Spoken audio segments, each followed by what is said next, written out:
என் தமிழ் நெஞ்சங்களுக்கு மாலை வணக்கம். உங்கள் மோகன்குமார் வீடியோ பதிவு செய்கிறேன். மருத்துவமனையிலிருந்து என் ஆண்டவராக இயேசு என்னை குணப்படுத்தி எல்லா மக்களுடையும் பிரார்த்தனை. அதில் ஜாதி மத சமுதாயம் எடுக்கவில்லை. இஸ்லாமிய சகோதரர்கள், ஹைந்தவ சகோதரர்கள், கிறிஸ்தவ சகோதரர்கள், போதர்கள் எல்லாம் எனக்காக ஜெபித்தார்கள், பிரார்த்தித்தார்கள், பிரார்த்தனை செய்தார்கள். குணமடைந்து இன்றைய புது சேவை செய்வதற்கு என் ஆண்டவர் இயேசு கிறிஸ்து எனக்கு பலத்தை கொடுத்திருக்கிறார். தமிழகத்தில் நடக்கிறது என்ன? நாடகம் ஆரம்பித்து விட்டது.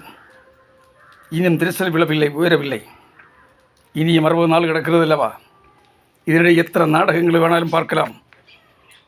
அரசியல் கட்சிகளை ஒருவருக்கு ஒருவர் தாக்கிக் கொள்வதும், அவதூறு பேசுகிறதும், அங்கே போகணுமா, இங்கே விற்கணுமா, அங்கே நிற்கணுமா, இங்கே நிற்கணுமா, அங்கே சேரட்டுமா, இந்த சேரட்டுமா, எங்கே போனால் சூக்கேஸ் கிடைக்கும், சீட்டு கிடைக்கும், பதவி கிடைக்கும். அதுக்காக ஓட்டம் தானே மக்கள், அதுக்காகத்தானே அரசியல் கட்சி. அகில இந்திய ஜனநாயக மக்கள் கழகத்தினுடைய அகில இந்திய செயலாளர் நிலைக்கு நான் உற்று கவனிக்கிறோம். பலவங்குடி தொகுதியில் 4வது முறை மாணிக்கம் தாக்கூர் மதுப்புக்குடியினுடைய காங்கிரஸ் தலைவர் ஒரு பேட்டி போட்டிருக்கின்றார்கள்.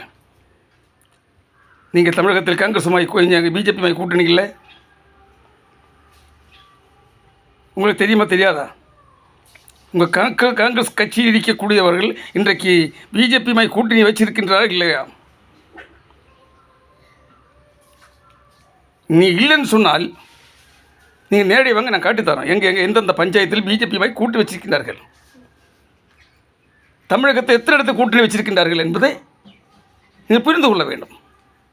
அவசரவாதத்தின் ஒத்த அரசியல், பதவியும் பணம் இவருக்கு அதுதான் ஆசை. மக்கள் பணியும் நாடும் அல்ல. மக்களை மதிக்காதவர்கள், மக்கள் நேசிக்காதவர்கள். அது ஏன் மக்கள் செய்ய தவறு. ஒரே கட்சியப்பட்டவங்களே ஒரே நேரத்தில் தேர்வு செய்து வச்சு அது மத அடிப்படையில் வாக்குகளை வாங்கி அவர்கள் வெற்றி பெறக்கூடிய அளவுக்கு நீ போய்கொண்டிருக்கிறது. அது இவர்கள் தெரியுது. காங்கிரஸிலிருந்து எந்த ஒரு நபர் பிடிச்சு நிறுத்தாலும் இவர்கள் வெற்றி பெறுவார்கள் என்று அவங்க நினைக்கின்றார்கள். குளச்சல், கிள்ளியூர், சட்டம், நம்ம விளவங்கோடு 3 தவணை விஜயதரணி எம்எல்ஏ உங்கள் காங்கிரஸில் தான் இருந்தாங்க இல்லையா? இன்னைக்கு அவங்க எங்கே இருக்கிறாங்க? களிக்கல் பஞ்சாயத்தில் நீங்கள் பிஜேபி காங்கிரஸ் கூட்டணி வச்சுருக்கின்றாங்க இல்லையா?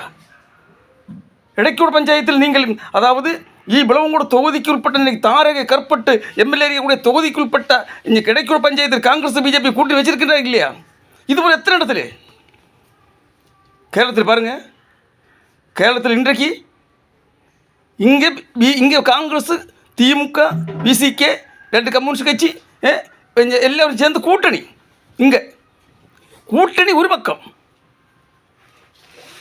கட்சி மாறி வாக்களித்து பதவி கொடுக்கிறது மறுபக்கம். இது கம்யூனிஸ்டாருக்கும் தெரியும், பிசிகே தெரியும், எல்லோரும் தெரியும். காங்கிரஸ் சார் பிஜேபி கிடைக்கிறேன். கேரளாவில் இந்த திருவனந்தபுரம் கோஆப்ரேஷன் எப்படி பிஜேபி பிடிச்செடுத்து உங்களுக்கு?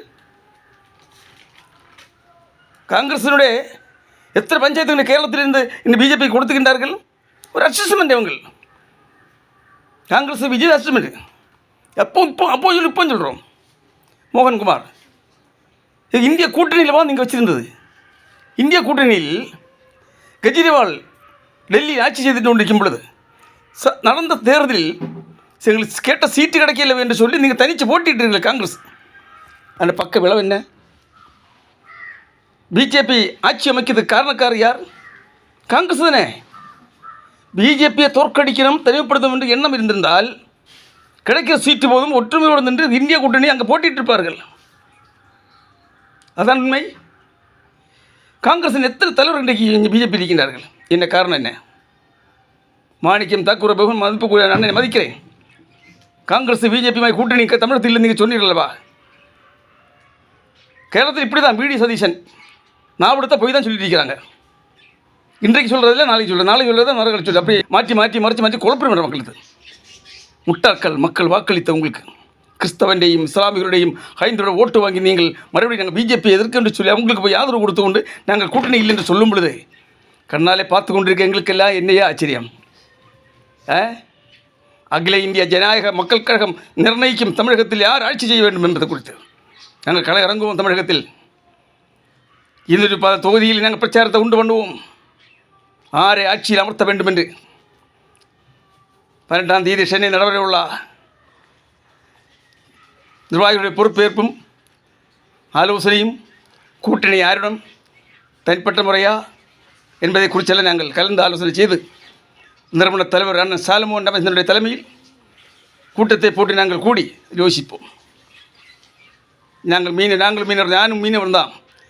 நானும் நாடார் கிறிஸ்தவன். இந்த தொகுதியில் 4வது முறை வளங்குடி தொகுதி சந்திக்கிறோம். மக்கள் புரிந்து கொள்வார்கள். என்னை மதிக்கக்கூடிய, நான் மதிக்கக்கூடிய வாக்காளர் பெருங்குடி மக்கள் ஒன்று புரிந்து கொள்வார்கள். இங்கே அரசியலும் மதம் இனி செல்லுபடியாகாது. மக்கள் புரிந்து விட்டது. அதான் உண்மை. நான் உள்நாடு மீனவன் தான். அப்படி பார்த்தால் என் மீனவர்களுக்காக மட்டும் குரல் கொடுக்க கிடையாது. அனைத்து தரப்பு மக்களுக்காகவும் குரல் கொடுக்கக்கூடியவன், மக்களை மதிக்கக்கூடிய, மதித்து நடக்கக்கூடியவன், அவங்களுக்கு மதிப்பு மரியாதையும் கொடுத்து அவங்களுக்கு அடிப்படையும் நடக்கக்கூடியவன். நான் என் கை சுத்தம்தான். எதுவுமே நாங்கள் யார்கிட்ட வாங்கவில்லை. பாசுக்கு 0 பேலன்ஸ். ஒரு சென்ட் நிலம வீடு கிடையாது, வாடகை வீடு. இந்த இதில் இருந்து கொண்டு தான் நான் மக்கள் பணியாற்றுகிறேன் இலவச பொது சேவையாகவே. இப்போ தான் அகில இந்திய ஜனநாயக மக்கள் கழகத்தில் என்னோட கட்சி இணைத்தேன். நான் யாரையும் அவதூறு பேசவில்லை. ஒரு கட்சிக்காரை DMK, ADMK, BJP, CPI, CPM, Naam Tamilar கட்சி, தமிழ் வெற்றி கழகம், பிசிகே, பாட்டாளி மக்கள் கட்சி, அண்ணன் வைகோவுடைய கட்சிகள், எத்தனையோ கட்சிகளுக்கு யாரும் ஒரு தலைவரை நான் அவதூறு பேசவில்லை. நாட்டில் நடக்கிறது மக்கள் புரிந்து கொண்டிருக்கிறது. மக்கள் புரிந்து கொள்வார்கள். விளவங்கோடு தொகுதியில் மாற்றத்தை உண்டு பண்ணுவார்கள் நம்பிக்கை எங்களுக்கு இருக்கிறது.